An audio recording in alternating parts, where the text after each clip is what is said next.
আপনারা দেখছেন শিরোনাম update, powered by Misba agro product, Arambagh, Hooghly.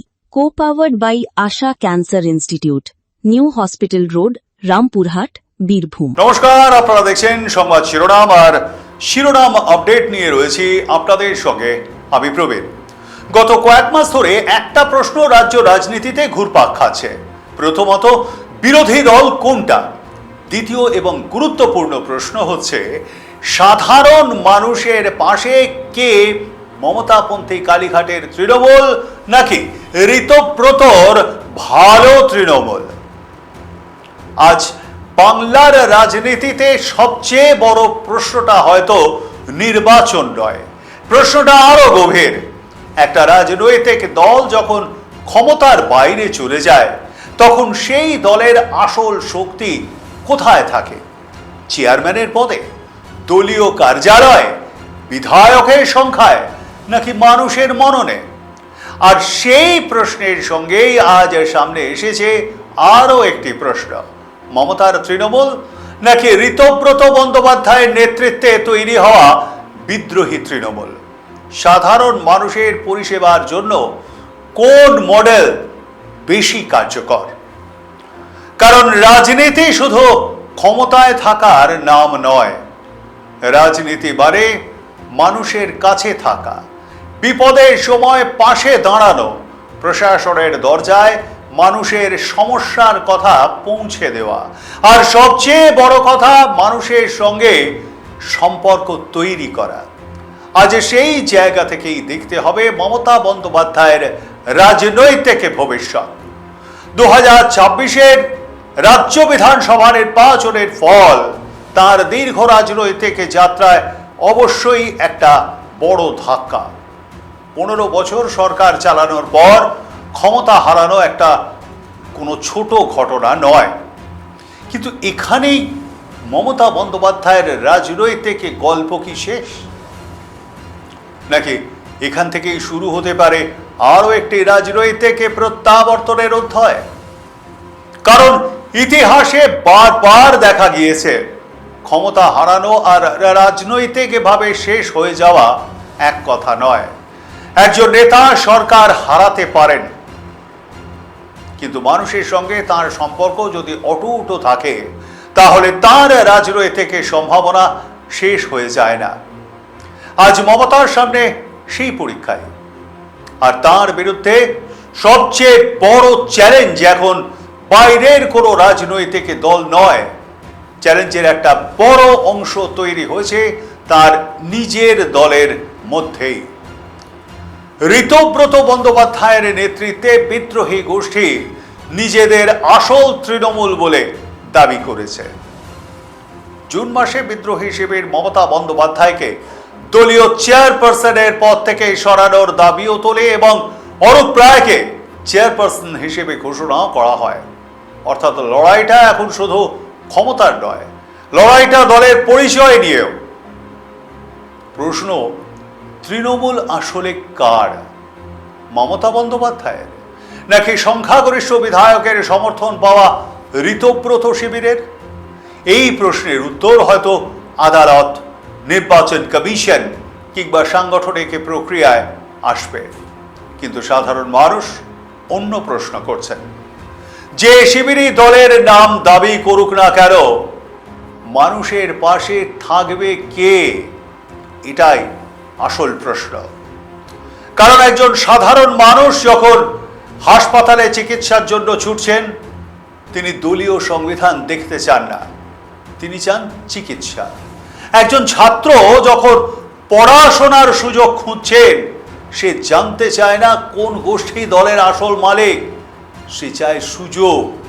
একজন মহিলা যখন নিরাপত্তার প্রশ্নে উদ্বিগ্ন, তিনি দলীয় অভ্যন্তরে নির্বাচন নিয়ে ভাবেন না, তিনি চান নিরাপত্তা। একজন চাকরি প্রার্থী চান কাজের নিশ্চয়তা। একজন কৃষক চান ন্যায্য দাম।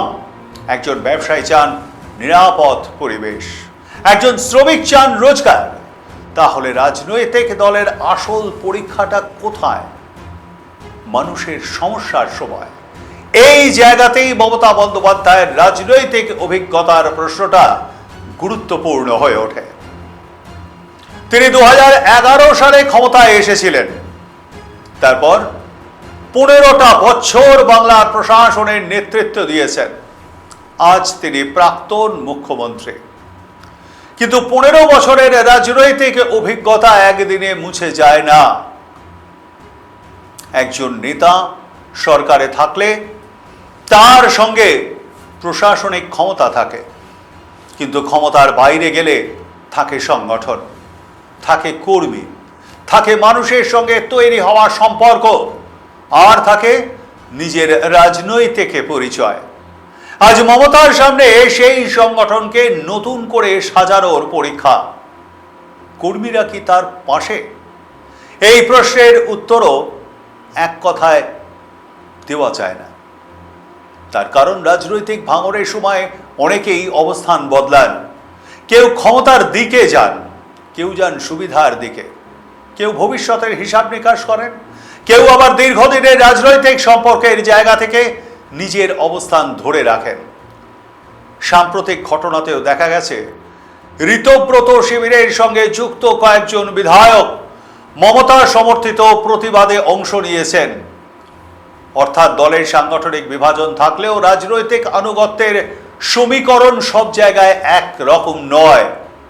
আবার অনেক ক্ষেত্রে দেখা গেছে ঋতব্রতদের কোনো প্রতিবাদ সভায় মমতাপন্থীদের কাউকে। এটা অত্যন্ত গুরুত্বপূর্ণ। এর অর্থ কি? অবশ্যই চেষ্টা করব সেই অর্থ খোঁজার। তবে তার আগে শিরোনাম আপডেটে নিয়ে নেব ছোট্ট একটা বিরতি। সঙ্গে থাকুন। If the hills could write letters, they'd begin with, "Hope you're resting well." They'd tell you to pause, to breathe, to listen to the quiet. They'd remind you that joy doesn't shout. It hums softly and green. And they'd end with this, "Come soon, we've missed you." Resort Remoti, where nature still writes love letters. ভবিষ্যতে সঠিক দিশা পাচ্ছেন? ব্যারাকপুর রাষ্ট্রগুরু সুরেন্দ্রনাথ কলেজে শুরু হয়েছে 2025-26 শিক্ষাবর্ষের post graduate ভর্তি। MA, MCom, MSc নানা বিষয়ে পড়াশোনার সুযোগ পান। এক্ষুনি যোগাযোগ করুন brsnc@admission.hd@gmail.com। ব্যারাকপুর রাষ্ট্রগুরু সুরেন্দ্রনাথ কলেজ, ভবিষ্যতের পথে দৃঢ় পদক্ষেপ। আপনারা দেখছেন শিরোনাম update, powered by Misba agro product, Arambagh, Hooghly. Co-powered by Asha Cancer Institute, New Hospital Road, Rampurhat, Birbhum. সঙ্গে থাকার জন্য ধন্যবাদ। ফিরে এলাম বিরতির পর। দেখছেন শিরোনাম আপডেট। সাম্প্রতিক ঘটনাতেও দেখা গিয়েছে ঋতব্রত শিবিরের সঙ্গে যুক্ত কয়েকজন বিধায়ক মমতা সমর্থিত প্রতিবাদে অংশ নিয়েছেন। অর্থাৎ দলের সাংগঠনিক বিভাজন থাকলেও রাজনৈতিক আনুগত্যের সমীকরণ সব জায়গায় একরকম নয়। আবার অনেক সময় দেখা গেছে ঋতব্রতদের কোনো প্রতিবাদ সময় মমতাপন্থীদের কাউকে। এর অর্থ রাজনীতি শুধু সংখ্যার হিসেব নয়। ওই 58 জন বিধায়কের একটা চিঠিতে সই করলেন 58 জন বিধায়ক, পরে সেই সংখ্যাটা বাড়ল। এটা একটা রাজনৈতিক বাস্তবতা। আবার সেই শিবিরের কয়েকজন বিধায়ক মমতা বন্দ্যোপাধ্যায়ের কর্মসূচিতে গেলেন, কিংবা ঋতব্রতর কর্মসূচিতে মমতা বন্দ্যোপাধ্যায়ের কেউ এলেন। এটাও আর একটা রাজনৈতিক বাস্তবতা। তাহলে মমতার সামনে প্রশ্নটা খুব পরিষ্কার। তাকে শুধু দল বাঁচালে হবে না, তাকে কর্মীদের আস্থা ফেরাতে হবে, তাকে মানুষের কাছে ফিরতে হবে, তাকে বলতে হবে ক্ষমতা চলে গেছে, কিন্তু মানুষের পাশে থাকার যে প্রবণতা তাদের একটা সময় ছিল সেটা যায়নি। এই জায়গাটাই হয়তো তার সবচেয়ে বড় রাজনৈতিক সুযোগ। কারণ ক্ষমতায় থাকা অবস্থায় সরকারের বিরুদ্ধে মানুষের ক্ষোভ জমতে পারে, কিন্তু বিরোধী রাজনীতির জায়গায় দাঁড়িয়ে একজন নেতা বা নেত্রী আবারও মানুষের সমস্যার সঙ্গে নিজেকে যুক্ত করতে পারেন। এবার আসি ঋতব্রত বন্দ্যোপাধ্যায়ের প্রশ্নে। ঋতব্রতর শিবির বলছে তারাই আসল তৃণমূল বা ভালো তৃণমূল। তাদের দাবি দলের সাংগঠনিক কাঠামো এবং বিধায়ক সমর্থনের ভিত্তিতে তারাই বৈধ রাজনৈতিক শক্তি। এই দাবিকে ঘিরে নির্বাচন কমিশনেও তৈরি হয়েছে দ্বন্দ্ব। কিন্তু এখানেও সাধারণ মানুষের প্রশ্ন, দলের নাম কার হাতে থাকবে? এটা কি মানুষের প্রথম চিন্তা? নাকি মানুষ জানতে চাইবে আমার এলাকার রাস্তা হবে তো, আমার হাসপাতালে চিকিৎসা পাবো তো, আমার সন্তানের একটা চাকরি হবে তো, আমার ব্যবসা নিরাপদ থাকবে তো, আমার এলাকায় প্রশাসন মানুষের কথা শুনবে তো? অর্থাৎ রাজনৈতিক দল দিয়ে লড়াই যত বড়ই হোক না কেন, মানুষের কাছে পরিষেবার প্রশ্নটাই শেষ পর্যন্ত সবচেয়ে বড়। আর এখানেই মমতার সামনে একটা নতুন রাজনৈতিক পরীক্ষা। তিনি কি নিজের পুরনো রাজনৈতিক শক্তিকে নতুন করে মানুষের কাছে নিয়ে যেতে পারবেন? তিনি কি কর্মীদের বলতে পারবেন ক্ষমতা হারানো মানে মানুষের কাছ থেকে দূরে সরে যাওয়া নয়? তিনি কি নতুন প্রজন্মের কর্মীদের সামনে জায়গা তৈরি করতে পারবেন? তিনি কি সংগঠনের ভুলগুলো স্বীকার করে নতুনভাবে সংগঠনকে গড়তে পারবেন? তিনি কি মানুষের ক্ষোভের কথা শুনবেন? এই প্রশ্নগুলোর উত্তরে নির্ধারণ করবে তার প্রত্যাবর্তনের সম্ভাবনা। আজ তাকে শুধু দিদি পরিচয়ে রাজনীতি করলেই চলবে না, তাকে আবার একজন রাজনৈতিক সংগঠক হিসেবে নিজেকে প্রমাণ করতে হবে। কারণ 2011-র মমতা আর 2026-এর মমতা একই জায়গায় দাঁড়িয়ে নেই। 2011-তে তিনি ছিলেন পরিবর্তনের মুখ, আর 2026-এ তাকে দাঁড়াতে হচ্ছে পুনর্গঠনের সামনে। এই দুয়ের মধ্যে পার্থক্যটা অনেক, কিন্তু রাজনীতির সবচেয়ে বড় শক্তি হলো পুনর্গঠনের ক্ষমতা। যে নেতা পরাজয়ের পর নিজের ভুল দেখতে পারেন, যে নেতা কর্মীদের কাছে ফিরতে পারেন, যে নেতা মানুষের অভাব অভিযোগ শুনতে পারেন, তিনি আবার রাজনৈতিক জায়গা তৈরি করতে পারেন। এখন প্রশ্ন, মমতা কি সেটা পারবেন? সম্ভবত এটাই আজকের সবচেয়ে বড় রাজনৈতিক প্রশ্ন। আর তাই মমতার বিরুদ্ধে বিদ্রোহ যতই বড় হোক, তার রাজনৈতিক সম্ভাবনাকে একেবারে শেষ বলে ধরে নেওয়া হয়তো তাড়াহুড়ো হয়ে যাবে। কারণ তার সামনে এখনো রয়েছে একটি রাজনৈতিক সম্পদ, দীর্ঘদিনের জনপরিচিতি, রয়েছে রাজনৈতিক অভিজ্ঞতা, রয়েছে সংগঠনের বহু পুরনো কর্মী, রয়েছে বাংলার রাজনীতিতে দীর্ঘ উপস্থিতি, আর রয়েছে মানুষের সঙ্গে দীর্ঘ রাজনৈতিক যোগাযোগ। কিন্তু সেই সম্পদকে ভোটে বা রাজনৈতিক পুনরুত্থানে পরিণত করতে হলে তাকে একটা বিষয় প্রমাণ করতেই হবে, তিনি এখনো মানুষের কথা শুনছেন। ভুল বললাম কি? শিরোনাম আপডেটে থাকবো এই আলোচনা পর্বে, তবে তার আগে নিয়ে নেব আরও একটা বিরতি। সঙ্গে থাকুন। If the hills could write letters, they'd begin with, "Hope you're resting well." They'd tell you to pause, to breathe, to listen to the quiet. They'd remind you that joy doesn't shout. It hums softly and green. And they'd end with this, "Come soon, we've missed you." Resort Remoti, where nature still writes love letters. ভবিষ্যতে সঠিক দিশা খুঁজছেন? ব্যারাকপুর রাষ্ট্রগুরু সুরেন্দ্রনাথ কলেজে শুরু হয়েছে 2025-26 শিক্ষাবর্ষের post graduate ভর্তি। MA, MCom, MSc নানা বিষয়ে পড়াশোনার সুযোগ পান। এক্ষুনি যোগাযোগ করুন brssc.admission.hd@gmail.com। ব্যারাকপুর রাষ্ট্রগুরু সুরেন্দ্রনাথ কলেজ, ভবিষ্যতের পথে দৃঢ় পদক্ষেপ। আপনারা দেখছেন শিরোনাম update, powered by Misba agro product, Arambagh, Hooghly. Co-powered by Asha Cancer Institute, New Hospital Road, Rampurhat, Birbhum. সঙ্গে থাকার জন্য ধন্যবাদ। ফিরে এলাম বিরতির পর। দেখছেন শিরোনাম আপডেট। মানুষের সঙ্গে দীর্ঘ রাজনৈতিক যোগাযোগ, পুরনো কর্মীদের বেশ কিছুটা অংশ এখনো রয়ে গিয়েছে কালীঘাটপন্থী তৃণমূলে। নিজের দীর্ঘদিনের রাজনৈতিক অভিজ্ঞতা রয়েছে, এগুলি তার কাছে একটা সম্পদ, কিন্তু এই সম্পদকে হাতিয়ার করে সাধারণ মানুষের আস্থা অর্জন করতে পারবেন কি মমতা বন্দ্যোপাধ্যায়? তিনি পারবেন নিজের ভুল ত্রুটিগুলি জনসমক্ষে স্বীকার করে নিয়ে সাধারণ মানুষের মনের কথা শুনতে? এটাই আসল। ঋতব্রত শিবির যতই বলুক তারা আসল তৃণমূল, মমতা শিবির যতই বলুক তারাই আসল তৃণমূল, সাধারণ মানুষ শেষ পর্যন্ত নিজের অভিজ্ঞতা দিয়ে বিচার করবেন কে তার পাশে দাঁড়ালো, কে তার সমস্যার কথা শুনলো, কে তার এলাকায় এলো, কে প্রশাসনের কাছে তার বা তাদের দাবি পৌঁছে দিল, কে শুধু ক্ষমতার সময় নয় ক্ষমতার বাইরে গিয়েও তার সঙ্গে থাকলো।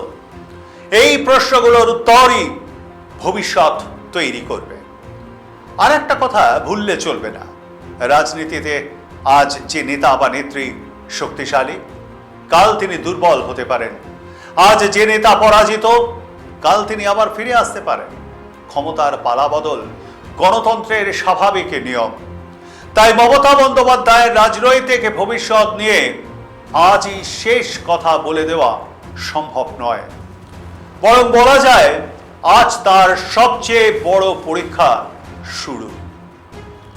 এখন তাকে প্রমাণ করতে হবে তিনি কি শুধুই মুখ্যমন্ত্রী ছিলেন, নাকি তিনি এখনো একজন রাজনৈতিক সংগঠক। তিনি কি শুধু প্রশাসনের ক্ষমতার উপর নির্ভরশীল ছিলেন, নাকি মানুষের সঙ্গে তার নিজস্ব সম্পর্ক রয়েছে। আর কর্মীরা তার পাশে কি এখনো রয়েছেন তারা? এর উত্তর পাওয়া যাবে আগামী দিনগুলিতে। কিন্তু ইতিমধ্যেই একটা বিষয় স্পষ্ট, তৃণমূলের অভ্যন্তরীণ সংঘাত যতই গভীর হোক, মমতা বিরোধী এবং মমতা সমর্থক সমীকরণ এখনো সম্পূর্ণ সরল নয়।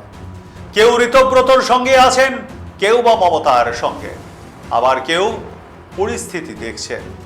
আর সেই তৃতীয় অংশটাই হয়তো আগামী দিনের সবচেয়ে গুরুত্বপূর্ণ অংশ। কারণ রাজনৈতিক পুনরুত্থান শুধু পুরনো কর্মীদের দিয়ে হয় না, নতুন মানুষকে সঙ্গে নিতে হয়, নতুন প্রজন্মকে জায়গা দিতে হয়, নতুন ভাষা তৈরি করতে হয়, নতুন রাজনৈতিক কর্মসূচি দিতে হয়, এবং সবচেয়ে বড় কথা মানুষের কাছে নতুন করে বিশ্বাসযোগ্য হতে হয়। সুতরাং আজকের প্রশ্ন, মমতার তৃণমূল নাকি ঋতব্রতর তৃণমূল, এর উত্তর শুধু দলীয় দপ্তরে পাওয়া যাবে না, শুধুমাত্র আদালতে পাওয়া যাবে না, শুধু নির্বাচন কমিশনেও পাওয়া যাবে না। এর উত্তর পাওয়া যাবে বাংলার রাস্তায়, পাড়ায়, বাজারে, হাটে, হাসপাতালে, স্কুলে, কলেজে, কৃষকের মাঠে, শ্রমিকের কর্মস্থলে, চাকরি প্রার্থীর অপেক্ষায়, আর সবচেয়ে বেশি সাধারণ মানুষের মনে। মমতার সামনে এখন দুটি রাস্তা, একটি অতীতের সাফল্যকে আঁকড়ে ধরে থাকা, আর একটা অতীতের সাফল্যকে ভিত্তি করে নতুন করে শুরু করা। দ্বিতীয় পথটা যদি তিনি বেছে নেন, তাহলে 2026-এর পরাজয় তার রাজনৈতিক জীবনের শেষ অধ্যায় না হয়ে উঠতে পারে, একটি নতুন অধ্যায়ের প্রথম পাতা। কারণ রাজনীতিতে ক্ষমতা হারানো শেষ কথা নয়, মানুষের আস্থা হারানোই শেষ কথা। আর সেই আস্থা যদি কোনো নেতা বা নেত্রী আবারও অর্জন করতে পারেন, তাহলে তার ফিরে আসার দরজা কখনোই পুরোপুরি বন্ধ হয়ে যায় না। আজ তাই সবচেয়ে বড় প্রশ্ন, মমতা কি ঘুরে দাঁড়াবেন? কর্মীরা কি তার পাশে থাকবেন? মানুষ কি আবার তাকে গ্রহণ করবেন? এমনিতেই মানুষ মমতার রাজনীতি দেখেছেন তার অদম্য লড়াই বামেদের বিরুদ্ধে। তার পাশাপাশি মমতার অন্ধ ভালোবাসাও মানুষ দেখেছেন তার ভাইপোর উদ্ধত্ত আচরণ। ভোটে হেরে যাওয়ার পরেও দেখেছেন মুখ্যমন্ত্রী হিসেবে পদত্যাগ না করে তার গো ধরে বসে থাকতে, তাকে জনাদেশে মাথা পেতে না নিতে পারেন মমতা, তাকেও দেখেছে। তিনি কি সত্যি সাধারণ মানুষের মনের কথা শুনতে পারবেন? দেখেছেন তার প্রচ্ছন্ন প্রশ্রয় কিভাবে তার ভাইপোকে আজকে এমন একটা জায়গায় এনে ফেলেছে যার জন্য বহু পুরনো কর্মী, বহু বিধায়ক, বহু সাংসদ আজকে দলত্যাগ করেছেন, অন্য দলে তারা চলে গিয়েছেন। আজকে হয়তো ভাইপো বলছেন আমি 24 ঘন্টা সময় দিচ্ছি, তারা ফিরে আসলেই আমি পদত্যাগ করব, কিন্তু ভবি ভুলবার নয়। তার কারণ ভাইপোর বিরুদ্ধে অনেক অভিযোগ, এই দলের বহু নেতা নেত্রীর বিরুদ্ধে প্রচুর অভিযোগ। সেই অভিযোগ কখনো বালি পাচারের, কখনো রয়েছে কয়লা পাচারের, কখনো রয়েছে মাটি পাচারের, এদেশের টাকা বিদেশে গিয়েছে সেই অভিযোগও যেমন রয়েছে, তার পাশাপাশি স্বাস্থ্য যে পরিষেবা তারা দিয়ে থাকতেন সেই স্বাস্থ্যসাথী কার্ড, সেখান থেকেও টাকা আত্মসাৎ হয়েছে। কিভাবে হয়েছে সে আমরা বিগত দিনে আপনাদেরকে দেখিয়েছি। এই সেবাশ্রয় প্রকল্পের মাধ্যমে এই স্বাস্থ্যসাথী কার্ডের টাকা কিভাবে আত্মসাৎ করা হতো, সেখানে তাদের ভুলিয়ে ভালিয়ে সাধারণ গরিব গর্ব মানুষগুলিকে নিয়ে যাওয়া হতো হসপিটাল, এবং সেখানে হসপিটালগুলি ছিল তাদের একদম মনের মতন করা, এবং সেখান থেকেই তাকে বলা হতো অমুক হাসপাতালে ভর্তি হতে। সেখানে হাসপাতালে ভর্তি হলেই সেখানে স্বাস্থ্যসাথী কার্ড অ্যাকসেপ্ট করা হতো, এবং এক একজনকে বিভিন্ন পরীক্ষা নিরীক্ষার জন্য 10 দিন 12 দিন ভর্তি থাকতে হতো। স্বাস্থ্যসাথী কার্ডে প্রতিদিন পিছু বিভিন্ন পরীক্ষা নিরীক্ষার জন্য 4 থেকে 5,000 টাকা খরচ, মানে বুঝতেই পারছেন একজন যদি 10-12 দিন ভর্তি থাকে তার জন্য প্রতিদিন যদি 10 থেকে 12 প্রতিদিন যদি সেখানে 4-5 হাজার টাকা খরচা হয়, তার এই সংখ্যাটা কোথায় গিয়ে দাঁড়ায়? এরকম একটা সুবন্দোবস্ত ছিল এই সেবাশ্রয় প্রকল্পের মাধ্যমে। অভিযোগ উঠেছে চিকিৎসা করিয়ে কেউ পা খুইয়েছেন, এরকম গুরুতর অভিযোগ উঠেছে। শুধু তাই নয়, এই ভাইপোর বিরুদ্ধে আরো অভিযোগ উঠেছে, তিনি বৃদ্ধ মানুষের যে প্রকল্প করেছিলেন সেইখান থেকেও কিন্তু 100 কোটি টাকা প্রতারণা করেছেন, এমন অভিযোগও কিন্তু উঠেছে। এই সমস্ত তার এই আচরণকে এবং প্রচ্ছন্নভাবে মদত দিয়েছেন মমতা বন্দ্যোপাধ্যায়। এই সমস্ত জায়গাগুলিকে জয় করে মমতা বন্দ্যোপাধ্যায় কি আজকে সাধারণ মানুষের মনে জায়গা করে নিতে পারবেন? কারণ আজকে মিডিয়ার দৌলতে সবাই দেখেছে তার এই উদ্ধত্ত আচরণ, দেখেছে কিভাবে তিনি শান্তিনিকেতন বিল্ডিংয়ে থাকতেন এবং কোন কোন নিরাপত্তা তাকে দেওয়া হতো। ঋতুব্রত বন্দ্যোপাধ্যায়ের নেতৃত্বাধীন শিবির কি সত্যি মানুষের পরিষেবার বিকল্প রাজনৈতিক শক্তি হয়ে উঠতে পারবে? এই প্রশ্নের উত্তর কিন্তু আজ নয়, উত্তর দেবে সময়, উত্তর দেবে মানুষ, আর শেষ কথা বলবে গণতন্ত্র। আজকের জন্য শুধু এইটুকুই। দল ভাঙতে পারে, নেতৃত্ব বদলাতে পারে, ক্ষমতার পালা বদল হতে পারে, কিন্তু মানুষের প্রশ্ন একই থাকে, কে মানুষের পাশে? সেই পরীক্ষাতেই এবার মমতা বন্দ্যোপাধ্যায়, সেই পরীক্ষাতেই এবার ঋতব্রত বন্দ্যোপাধ্যায়, আর বিচারক বাংলার সাধারণ মানুষ, মানে আপনারা। ভুল বললাম কি? কমেন্ট বক্সে মতামত জানাবেন, লাইক শেয়ার সাবস্ক্রাইব করতে অবশ্যই ভুলবেন না। শিরোনাম আপডেট এ পর্যন্তই, দেখতে থাকুন সংবাদ শিরোনাম। নমস্কার। আপনারা দেখছেন শিরোনাম update, powered by Misba agro product, Arambagh, Hooghly. Co powered by Asha cancer institute, new hospital road, Rampurhat, Birbhum.